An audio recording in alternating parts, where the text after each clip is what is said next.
दर्शकों, हाजिर हूं मैं सूर्य का धन भाव में प्रभाव को लेकर। इस विषय पे ऋषियों का क्या मत रहा, ये मैं आपको समझाऊंगा और मेरा क्या मत है, मैंने क्या पाया, इस पे भी हम आज चर्चा करने वाले हैं प्रिय दर्शकों। तो जो जन्म कुंडली का धन भाव है, काल पुरुष की कुंडली से वहां पे वृषभ राशि बन जाती है। जो धन भाव है उसके साथ साथ वो वाणी का भाव भी है, हमारे खान पान के भाव भी है, हमारे कुटुंब का भाव भी है, और हमारे पास कितना धन संचय हो पाएगा उसका भाव भी हमारा द्वितीय भाव धन भाव है।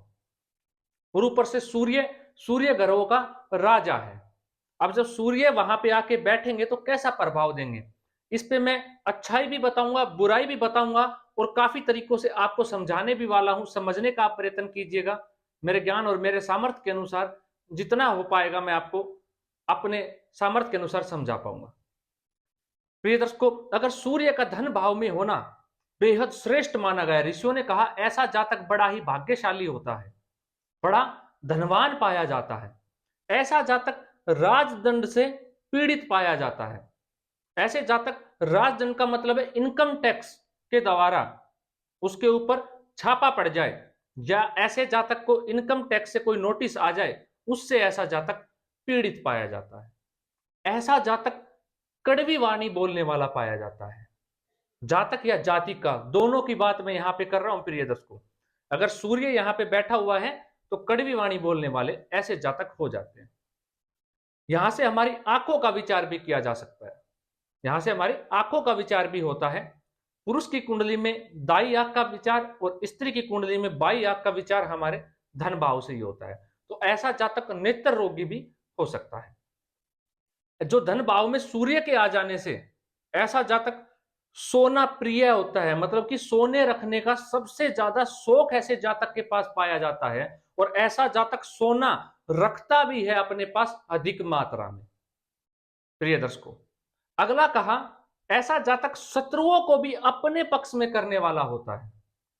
शत्रुओं को भी अपने पक्ष में करने वाला होता है। अगर उसके शत्रु हैं तो एक समय जब वो जाएगा उनके सामने, या पहुंचेगा, या शत्रु उनके सामने टकराव होगा, तो उसके शत्रु भी उसके सामने नतमस्तक हो जाएंगे, शत्रु भी उसकी साइड खिंच जाएंगे। मतलब शत्रुओं को भी परास्त करने वाला ऐसा जातक होता है। अगला कहा ऋषियों ने कि यहां पे हीरे जवाहरात से, धन धान्य से वो होता है, ऐसा जातक परिपूर्ण होता है धन भाव में सूर्य के हो जाने से। तो हर जगह मिला के यही कहा गया कि सूर्य का धन भाव में होना बेहद श्रेष्ठ है धन के मामले में। दूसरा कहा कि ऐसा जातक जिसका धन भाव में सूर्य है त्यागी होता है। त्यागी का मतलब वो, उसके पास जो चीज है, अगर किसी ने मांग ली, कोई सामान है, मान लेते हैं उदाहरण से वस्त्र का उदाहरण ले लेते हैं, सोने का उदाहरण ले लेते हैं, किसी का भी अगर उसने मांगा किसी ने उससे, तो ऐसा जातक हिचकिचाता बिल्कुल भी नहीं है, ऐसा जातक उसको दे देता है। कोई भी वस्तु, ऐसा जातक त्यागी स्वभाव का होता है, उसका मन थोड़ा बड़ा होता है, उसकी जो आत्मा होती है वो थोड़ा दान पुण्य की ओर भी होती है। तो ऐसा जातक मांगने पर किसी के कोई सामान अपना दे देता है, ये अजमाया हुआ है, आप अजमा के देख सकते हैं, जिसका भी धन भाव में सूर्य बैठा हुआ है। अब प्रिय दर्शकों, कहा कि ऐसा जातक कड़वी वाणी बोलने वाला अहंकारी स्वभाव का होता है, जिसका धन भाव में सूर्य है। अब अहंकारी का मतलब मैं आपको समझाऊंगा कि अहंकारी क्या और धनी। यहां पे पाया कि सभी ऋषियों ने पाया कि ऐसा जातक धनी अवश्य होता है। तो प्रिय दर्शकों, अब मेरा मत मैं यहां पे आपको बताने वाला हूं। ये तो आपने सुना अभी तक कि ऋषियों ने क्या कहा, अब मैं अपना बताता हूं प्रिय दर्शकों कि मैंने क्या पाया। निश्चित ही ऐसा जातक धनवान, कहीं ना कहीं से उसके पास पैसे आ जाते हैं, कहीं से भी आ जाए, लेकिन धनी वो जातक अवश्य रहता है, ये मैंने पाया। दूसरा मैंने क्या पाया प्रिय दर्शकों, ऐसा जातक अहंकारी भी होता है, और सत्य बोलने के बावजूद भी उसके शत्रु हमेशा बने रहेंगे, क्योंकि उसकी वाणी जो है वो कड़वी हो जाती है। आज के समय सत्य सुनना कोई पसंद नहीं करता, और उसके अहंकार के कारण, जो उसके अंदर अहंकार है, उसके कारण वो जीवन में अपना सब कुछ समाप्त कर लेता है, सब कुछ खो लेता है।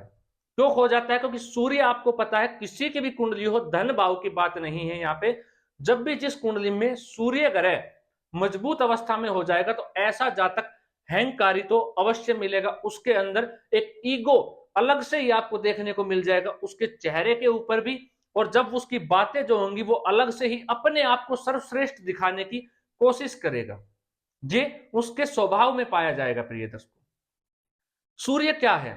सूर्य अग्नि है, और सूर्य का धन भाव में बैठ जाना उस भाव से संबंधित जला के रख देता है। तो कुटुंब का भाव है, उसको जला देने से मैंने पाया जातक हो या जाति का हो, दोनों के ग्रस्त जीवन में दिक्कत पाई, और बच्चों के साथ भी संबंध ज्यादा अच्छे नहीं पाए, उसकी वाणी को लेके, उसके अहंकार को लेके। क्योंकि ऐसे जातक या जातिका का जो अहंकार है वो सर्वश्रेष्ठ अपने आप को ही समझते हैं, चाहे कोई कुछ भी कह दे, उनका ही ईगो ईगो रहता है। प्रिय दर्शकों, वो अपना कहते कि मेरा मान सम्मान, जहां मेरा मान सम्मान नहीं हो वहां मैं कहा क्या करूं वहां पे जाके मैं।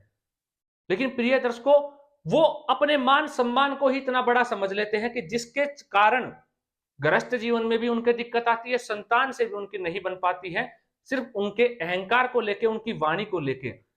ऐसा जातक मीठा बोलते बोलते कब कड़वी वाणी बोल जाए ये आप भी पता नहीं लगा सकते। मैंने पाया ऐसा जातक नेत्र रोगी अवश्य होता है अगर उच्च का सूर्य वहां पे बैठा हुआ हो, और किसी पाप ग्रह से भी दृष्ट हो जाए तो अवश्य नेत्र रोगी जरूर मिलेगा। लेकिन फिर भी ज्यादा नेत्र रोगी होना पाप ग्रह की दृष्टि से, लेकिन अगर फिर भी सूर्य धन भाव में वहां पे बैठा हुआ है तो ऐसा जातक बचपन से ही, या जाति का, उनके चश्मे लगे हुए आपको मिल जाएंगे जिनका धन भाव में सूर्य उच्च का होके बैठा हुआ है। और उच्च का हो जाने से सूर्य और मंगल का भी, जन्म कुंडली में मंगल जो है वो खराब अवस्था में बैठ जाने से मंगल के, ऐसा जातक बेहद कड़वी वाणी का हो जाता है और किसी की भी सुनने वाला नहीं होता है। मंगल अगर नीच का जाके बैठेगा या खराब 12वें घर में जाके बैठेगा तो मंगल ऐसे जातक को जोश भरेगा और वाणी उसकी सूर्य लेके आएगा। जोश के कारण अहंकार दिखाना, छोटी छोटी बातों पे गुस्सा दिखा देना, ऐसे जातक या जातिका का स्वभाव मैंने पाया। लेकिन फिर भी मैंने धनी उनको अवश्य पाया। ऐसी जातिका या जातक जो होता है वो धनी अवश्य होता है। यहां से सूर्य से, यहां पे धन भाव से वाणी का विचार होता है, तो सूर्य का उच्च राशि में जाके बैठ जाना यहां पे डॉक्टर के लिए और वकील के लिए बेहद श्रेष्ठ पाया। अगर डॉक्टर कोई हो या वकील हो तो वो श्रेष्ठ अपने जीवन में धन अर्जित करता है, बड़ा मान सम्मान अपने जीवन में, यश भी ऐसा जातक पाता है। क्योंकि ये फील्ड ये ऐसे हो गए हैं, अगर इन क्षेत्रों में अगर जातक चला जाए, उच्च का सूर्य बैठा हुआ है या अपनी मित्र राशि में बैठा हुआ है, स्व राशि का सूर्य यहाँ पे विराजमान है, तो मैं कहता हूं ऐसे जातक को वकालत में या डॉक्टर की लाइन में चला जाना चाहिए, तो बड़ा श्रेष्ठ रिजल्ट मिलेगा उनको, और बड़ी तरक्की करते हुए आपको जीवन में मिल जाएंगे, और खूब धन से भी वो निपुण होते हैं। तो प्रिय दर्शकों, ये था धन भाव में सूर्य का प्रभाव।